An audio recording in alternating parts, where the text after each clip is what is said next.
তো তোমাদের মধ্যে যারা যারা এই ভিডিওটি দেখছো তোমরা সবাই ইংরেজি শিখতে চাও, আর ইংরেজি শেখাটা কতটা জরুরি তোমরা সবাই জানো।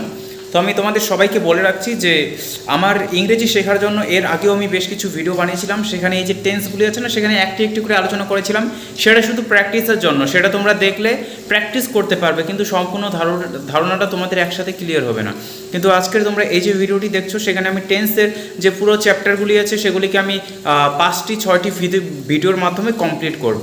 তার জন্য তুমি যদি এই সমস্ত ভিডিওগুলি দেখো, পরবর্তীতে ওই ভিডিওগুলি দেখবে যখন আমি আবার ওই ভিডিওগুলিতে যাব, যখন আমরা শুধু প্র্যাকটিস করবো আর প্রতিদিন কিছু নতুন নতুন ইংরেজি শব্দ শিখবো, কিছু বাক্য পড়ে জানবো, তখন তুমি যদি সেগুলি দেখো খুব ভালো করে বুঝতে পারবে। তার জন্য এই যে টেন্সের ক্লাসগুলি আছে সে প্রত্যেকটা ক্লাস ভালো করে দেখবে। আজকে হচ্ছে ক্লাস 1 টেন্সের, ঠিক আছে? তো চলো তাহলে শুরু করছি আজকের ভিডিও।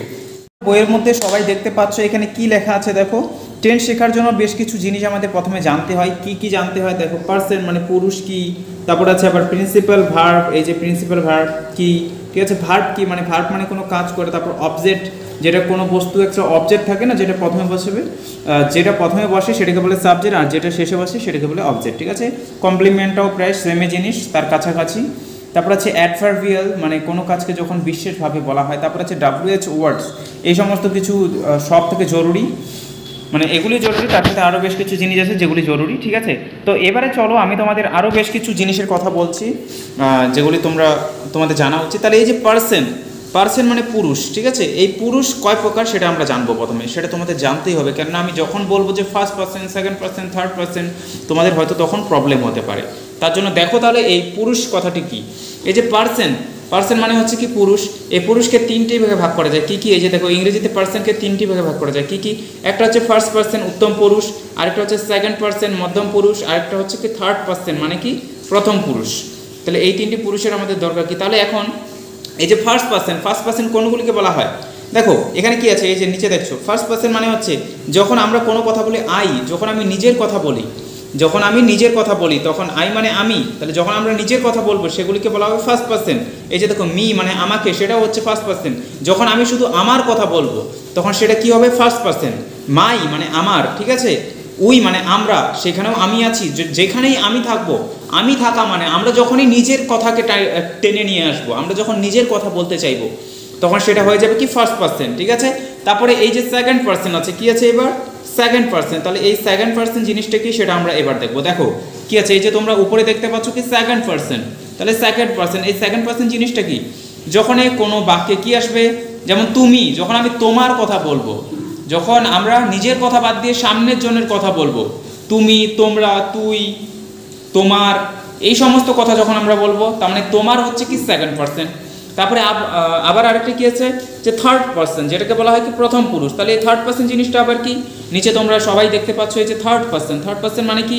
যখন আমি আমার কথা বলবো না, যখন আমি তোমার কথা বলবো না, যখন আমরা দুজনে মিলে তার কথা বলবো, যে সেই ছেলেটা যে আমাদের কাছে নেই, যে আমাদের থেকে দূরে আছে, হয়তো কিছুটা দূরে আছে অথবা অনেক দূরে আছে। তাহলে যারা আমাদের কাছে থাকবে না, যখন আমি আমার কথা বলবো তখন হবে ফার্স্ট পার্সন, যখন আমি তোমার কথা বলবো তখন হবে সেকেন্ড পার্সন, আর যখন আমি কোনো অন্য জনের কথা বলবো তখন সেটা হবে থার্ড পার্সন। যেমন হি, সি মানে সে, হি মানে সে, ইট মানে এটি। তাহলে এটির কথা বলছি, আমি তোমার কথা বলছি না, আমারও কথা বলছি না, আমরা এটির কথা বলছি। যখন আমরা ইট কথাটিও বলবো সেটাও হবে কি থার্ড পার্সন। এরকম করে তাহলে এখানে হিমসেলফ, এই সব কিছু হচ্ছে থার্ড পার্সন। তোমরা সব কিছু দেখতে পাচ্ছ, এগুলি তোমরা চাইলে লিখে নিতে পারো। আবার আমি সবগুলি আরেকবার করে দেখিয়ে দিচ্ছি। আর আমি চাই না যে ভিডিওটি অনেকটা লম্বা হয়ে যাক, প্রতিদিন ছোটো ছোটো ভিডিওর মাধ্যমে আমরা শিখবো। তো চলো এবারে আমি আমাদের নেক্সট যেটা টপিক সেটাতে চলে যাচ্ছি।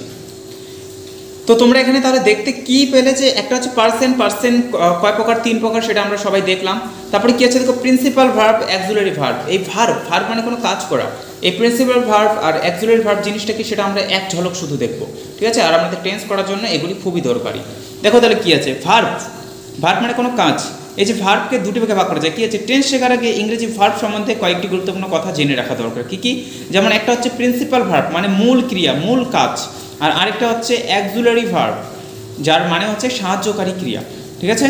তাহলে একটি বিশেষ দৃষ্টিকোণ থেকে আমরা ভার্বগুলিকে 2টি ভাগে ভাগ করতে পারি। কি? একটা হচ্ছে প্রিন্সিপাল ভার্ব এই যে, আর আরেকটা হচ্ছে অ্যাক্সিলারি ভার্ব, যেটা আমি তোমাদের আরেকটু আগেই বললাম।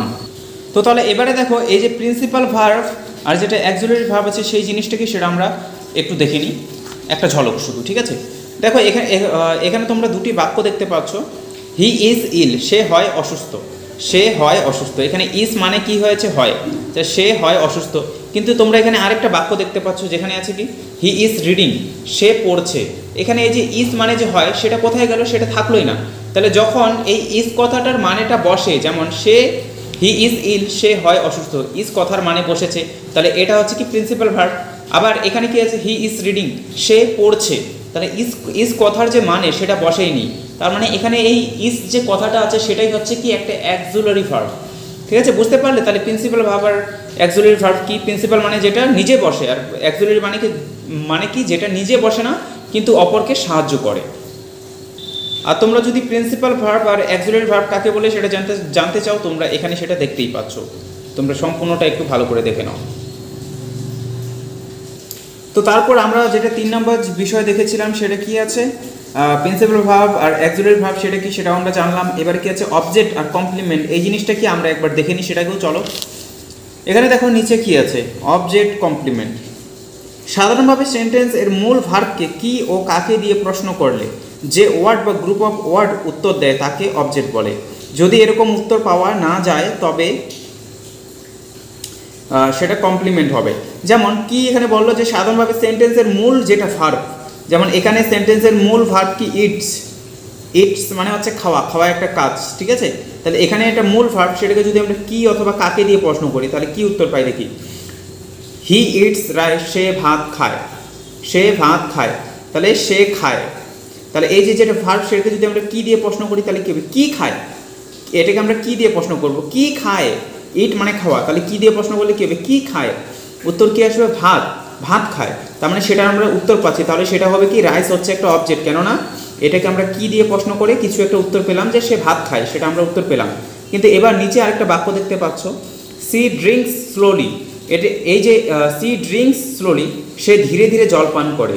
তাহলে এই যে জল পান করা, ড্রিঙ্কস মানে কি পান করা, তাহলে পান করা কথাটাকে যদি আমরা একটু ভাঙতে চাই, এটাকে যদি আমরা কি অথবা কাকে দিয়ে প্রশ্ন করি কি হয়ে দেবো, কি পান করে, উত্তর কি আসবে, স্লোলি, কি পান করে, ড্রিঙ্ক মানে হচ্ছে কি পান করা, কি পান করে, উত্তর পাবো আমরা। যদি এখানে জল থাকতো তাহলে সেটা হতো, কিন্তু কি আছে, কি পান করে, স্লোলি কি পান করা যায়, কি পান করে, উত্তর কি আসবে, স্লোলি। স্লোলি কি আমরা কখনো পান করতে পারি, স্লোলিকে কখনো পান করা যায় না। তার মানে এখানে আমরা কি দিয়ে প্রশ্ন করার পর এই এর যেটা সঠিক উত্তর সেটা পেলাম না। তাহলে যখন কি দিয়ে প্রশ্ন করার পর একটা সঠিক উত্তর পাবো তখন সেটা হবে কি অবজেক্ট, কিন্তু যখন আমরা সেটার কোনো উত্তরই পাবো না, যেটা উত্তর পাবো সেটা সঠিক না, যেমন কি পান করে, স্লোলি, স্লোলিকে কখনো পান করা যায় না, স্লোলি কোনো পান করা জিনিস না, তার জন্য এখানে যেটা উত্তর আসলে সেটা ভুল। তার জন্য এটাকে আমরা ভুল তো বলবো না, সেটাকে আমরা অবজেক্ট বলবো না, সেটাকে আমরা কমপ্লিমেন্ট বলবো। তাহলে বুঝতে পারলে? আর মনে রাখবে যদি কোনো, যেমন এখানে উপরে একটা তোমরা বাক্য দেখেছিলে হি ইজ ইল, যদি কোনো বাক্যের মধ্যে এই ইজ তার মানে কি কি কি is, am, are, be, was, were ইত্যাদি যদি বাক্য শব্দগুলি থাকে, তাহলে তারপরে যে সমস্ত এরকম করে সংখ্যা লেখাগুলি থাকবে, যেমন এখানে ইল আছে, এরকম করে যতগুলি অবজেক্টের জায়গায় থাকবে সেগুলি কিন্তু অবজেক্ট হবে না, কেননা এই সমস্ত ভার্বগুলিকে বলা হয় বি ভার্ব। আর বি ভার্বের পর কখনো কি বসে না, অবজেক্ট বসে না। বি ভার্বের পর যদি অবজেক্ট বসে এবং কি ও কাকে দিয়ে প্রশ্ন করলে তারপরে যদি উত্তরটা পাওয়া যায় তবুও সেটা অবজেক্ট হবে না, সেটাকে আমরা কমপ্লিমেন্ট বলবো। কি বলবো, সেটাকে আমরা বলবো কমপ্লিমেন্ট। আবার এখানে নিচে আরেকটা জিনিস বলা আছে, বি ভার্ব মানে এগুলি হলো কি একটা ইন্ট্রানজিটিভ, এগুলিকে বলা হয় ইন্ট্রানজিটিভ। তার মানে কি, ইন্ট্রানজিটিভ মানে হচ্ছে যাদের কোনো অবজেক্ট থাকে না, কমপ্লিমেন্ট থাকে, ঠিক আছে। আর যদি এই সমস্ত বাক্যগুলিকে যার মধ্যে এগুলি থাকবে তার সেই বাক্যটাকে যদি আমরা কি বা কাকে দিয়ে প্রশ্ন করি আর তারপর যদি কোনো উত্তর পাই তবুও সেটাকে আমরা অবজেক্ট পাবো না, মানে সেটা অবজেক্ট হলেও আমরা সেটাকে অবজেক্ট বলবো না, সেটাকে আমরা কমপ্লিমেন্টই বলবো, কেননা এগুলি যেখানে থাকে সেখানে অবজেক্ট থাকে না। সবাই সেটা ভালো করে মনে রাখবে, ঠিক আছে। এই যে ইনট্রানজিটিভ, ট্রানজিটিভ, যে ভার্বের মধ্যে অবজেক্ট থাকবে, অবজেক্ট মানে কি, যখন আমরা ভার্বটাকে কি বা কাকে দিয়ে প্রশ্ন করে উত্তর পাবো তখন সেটাই হচ্ছে অবজেক্ট। আর যখন আমরা ভার্বটাকে কি বা কাকে দিয়ে প্রশ্ন করে কোনো সঠিক উত্তর পাবো না, অর্থপূর্ণ উত্তর পাবো না, ভালো উত্তর পাবো না, তখন আমরা সেটাকেই বলবো ইনট্রানজিটিভ। তোমরা সেখানে সেটা দেখতে পাচ্ছ। আরেকটা আছে অ্যাডভার্বিয়াল, জিনিসটা কি, যেমন তোমরা এখানে দেখলে কি সি ড্রিঙ্কস স্লোলি, সে জল পান করে আস্তে আস্তে, তাহলে এই যে স্লোলি কথাটা আছে সেটা যদি অবজেক্ট না হয় সেটা হচ্ছে কমপ্লিমেন্ট, কিন্তু এটাকে আমরা বলবো আবার কি, এটাকে আমরা বলবো অ্যাডভার্বিয়াল। মানে যখন কোনো কাজের কথা যখন বিশেষভাবে বলা হয়, যেমন এখানে কি আছে হি ওয়াকস কুইকলি, হি মানে সে, ওয়াক্স মানে কি হাঁটা, সে হাঁটে কেমন করে হাঁটে, কুইকলি মানে তাড়াতাড়ি। তাহলে সে কেমন করে হাঁটে, কুইকলি তাড়াতাড়ি। যখন কোনো কথাকে এরকমভাবে সে হাঁটে সেটা একটা কথা, কিন্তু সেই কথাকে বিশেষভাবে বলার জন্য কি বলা হয়, সে হাঁটে কেমন করে তাড়াতাড়ি, সে হাঁটে তাড়াতাড়ি। তাহলে এরকম করে যদি কোনো কথা বলা হয় বিশেষভাবে, সেটাকে আমরা বলবো কি, সেটাকে আমরা বলবো অ্যাডভার্বিয়াল। তারপর কি আছে, হি কেম সে এসেছিল, ইন দ্য মর্নিং সকালবেলা, সে এসেছিল সেটা ঠিক আছে, কিন্তু কখন এসেছিল, ইন দ্য মর্নিং। তাহলে এই সমস্ত যে বাক্যগুলি সেটাকে আমরা বলবো কি অ্যাডভার্বিয়াল। এখানে কি আছে, হি ওয়েন্ট সে গিয়েছিল, দেয়ার মানে সেখানে। তাহলে এখানে কি কোনো অবজেক্ট আছে, অবজেক্ট নাই। যদি আমরা ওয়েন্টকে কি দিয়ে প্রশ্ন করি, কি গিয়েছিল, তাহলে ওয়েন্ট মানে গিয়েছিল। তাহলে আমরা জানি কি ও কাকে দিয়ে প্রশ্ন করলে অবজেক্ট পাবো, তাহলে আমরা কি দিয়ে প্রশ্ন করি, চলো ওয়েন্ট মানে গিয়েছিল। তাহলে কি গিয়েছিল, কোনো কিছু একটা জিনিস যাবে, কিন্তু এখানে উত্তর কী আছে দেখো, কি গিয়েছিল সেখানে কি কোনো উত্তর, তাহলে সেটাও হচ্ছে কি একটা অ্যাডভার্বিয়াল। সেগুলিকে বলা হয় কি অ্যাডভার্বিয়াল, তোমরা সেটা ভালো করে পড়বে।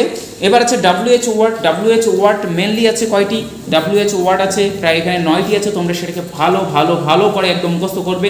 কী কী আছে, হু, হুইচ, হোয়ার, হুম, হুস, হোয়াই, হোয়েন, হোয়াট, হাউ। এর যে মানেগুলি আছে তোমরা সেখানে সবগুলো দেখতে পারছো, এগুলো তোমরা ভালো করে পড়বে। এবং এর যেটা পরের ক্লাস, তখন থেকে আমরা একদম টেন্সের ভেতরে চলে যাব, যে আমরা কিভাবে কোনো কথাকে বলতে পারি। তার জন্য যারা তোমরা এই ভিডিওটি সম্পূর্ণ দেখলে, যারা এই ভিডিওটি সম্পূর্ণ দেখলে, তোমরা কমেন্টে জানাও যে সত্যি কি তোমরা কোনো কিছু শিখতে পেলে। এবং আমি এরকম করে প্রায় 10 থেকে অথবা 5-6টা ভিডিও বানাবো, যেখানে আমি তোমাদের পুরো এই যে টেন্সের চ্যাপ্টারগুলি আছে সেগুলিকে শেষ করে দেবো। তোমরা যদি এই ভিডিওগুলো দেখো অবশ্যই তোমরা লাভ পাবে। এবং যদি আরও এরকম ভিডিওর দরকার হয়, আর যদি বন্ধুদের সাথে শেয়ার করার ইচ্ছে হয়, তবে শেয়ার করতে পারো। দেখা হচ্ছে এর যে পরের ভিডিও সেটাতে। আজকের মতো সবাইকে অনেক অনেক ধন্যবাদ।